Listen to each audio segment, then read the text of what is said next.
Hello everyone, আশা করি সবাই ভালো আছেন। ফিল করুন তো আপনি সারাদিন মোবাইলে কী করছেন, কেউ দেখছে আপনাকে সব সময়। আপনি যদি ইন্টারনেটের সাথে কানেক্টেড থাকেন, আপনার সকল ইনফরমেশন নজরদারি করতে পারে আপনার ইন্টারনেট সার্ভিস প্রোভাইডার। আজকের ভিডিওতে আমরা জানব কিভাবে ইন্টারনেট সার্ভিস প্রোভাইডার আমাদের অনলাইন অ্যাক্টিভিটি ট্র্যাক করে এবং কিভাবে আমরা আমাদের প্রাইভেসিকে প্রোটেক্ট করতে পারি। ভিডিওটি শুরু করার আগে বলে রাখি, আপনি যদি এথিক্যাল হ্যাকিং শিখতে চান এবং কোর্স মডিউল দেখতে চান তাহলে আমাদের গ্রুপের প্রথম পোস্টটিতেই পেয়ে যাবেন। গ্রুপের লিংক ভিডিও ডেসক্রিপশন বক্সে দেওয়া থাকবে। আপনি সারাদিন অনলাইনে কি করেন? হয়তো ফেসবুক ব্রাউজ করেন, ইউটিউবে ভিডিও দেখেন, গুগলে সার্চ করেন। আপনি অনলাইনে যা যা করছেন সকল ইনফরমেশন আইএসপি সার্ভারের মাধ্যমে চলাচল করছে। এটিকে একটি মহাসড়কের মতো মনে করুন, যারা রাস্তা নিয়ন্ত্রণ করে, তাই তারা পাশ দিয়ে যাওয়ার সময় প্রত্যেকটি গাড়ি দেখতে পায়। সেরকম আপনি কোন সাইটগুলো ভিজিট করছেন, কখন আপনি সেই সাইটগুলো ভিজিট করছেন এবং আপনি সেখানে কতক্ষণ অবস্থান করছেন তা তারা দেখতে পারে। প্রত্যেকটি ডিভাইস আইপি অ্যাড্রেসের মাধ্যমে ইন্টারনেটের সাথে কানেক্টেড থাকে। আপনি যখন বাসায় ওয়াইফাই নেন তখন আইএসপি সার্ভিস প্রোভাইডাররা আপনাকে একটি আইপি প্রদান করে, যার মাধ্যমে আপনি ইন্টারনেট ব্যবহার করতে পারেন। আপনি অনলাইনে ভিডিও দেখছেন, কাউকে ইমেল পাঠাচ্ছেন কিংবা অনলাইন থেকে কিছু কিনছেন, সকল বিষয় চাইলে তারা নজরদারি করতে পারে।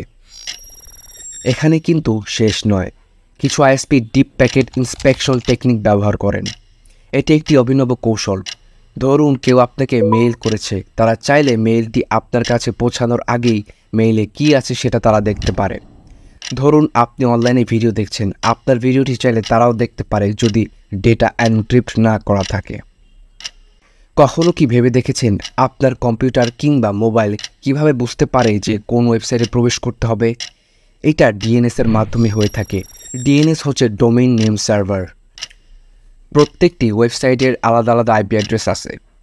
প্রত্যেকটি আইপি অ্যাড্রেস মনে রাখা সম্ভব নয়, তার জন্যই ডিএনএস ব্যবহার করা হয়ে থাকে। যেমন facebook.com, microsoft.com আলাদা আলাদা নামে হয়, আমরা খুব সহজেই খুঁজে বের করতে পারি। আপনার আইএসপি প্রোভাইডার আপনার ব্যবহার করা ডিএনএস সার্ভার নিয়ন্ত্রণ করে থাকে।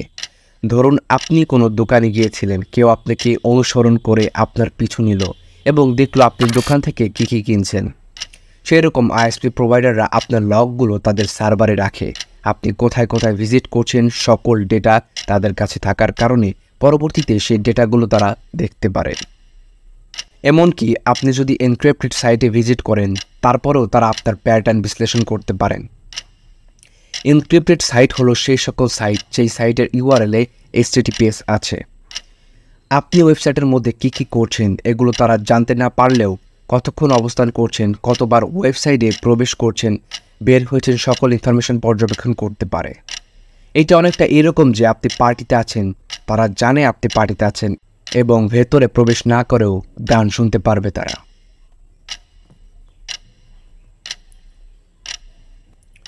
চিন্তা করবেন না, আপনি চাইলে আপনার ডেটাগুলো প্রোটেক্ট করতে পারেন। আপনি যদি গুরুত্বপূর্ণ কাজ করে থাকেন তখন ভালো একটি VPN ব্যবহার করতে পারেন, যেটা আপনার আইপি অ্যাড্রেসকে হাইড করবে এবং আপনার ট্রাফিকগুলো এনক্রিপ্ট রাখবে। তাছাড়া আপনি চাইলে টর ব্রাউজার ব্যবহার করতে পারেন, যার ফলে আপনি মাল্টিপল সার্ভারের সাথে কানেক্টেড থাকবেন এবং আপনাকে ট্রেস করা অসম্ভব হয়ে পড়বে। এবং সবসময় চেষ্টা করবেন HTTPS ওয়েবসাইটগুলোতে ভিজিট করার, যার ফলে আপনার ডেটা এনক্রিপ্ট থাকবে। সুতরাং এখন আপনি জানেন কীভাবে আইএসপিগুলো আপনাকে ট্র্যাক করতে পারে। তাই আপনার ইনফরমেশনগুলোকে ব্যক্তিগত রাখার চেষ্টা করুন। যদি আপনি ভিডিওকে সহায়ক মনে করেন তাহলে অবশ্যই চ্যানেলটিকে সাবস্ক্রাইব করতে পারেন। এরকম ইনফরমেশন পাওয়ার জন্য আমাদের সাথেই থাকুন, অনলাইনে নিরাপদে থাকুন।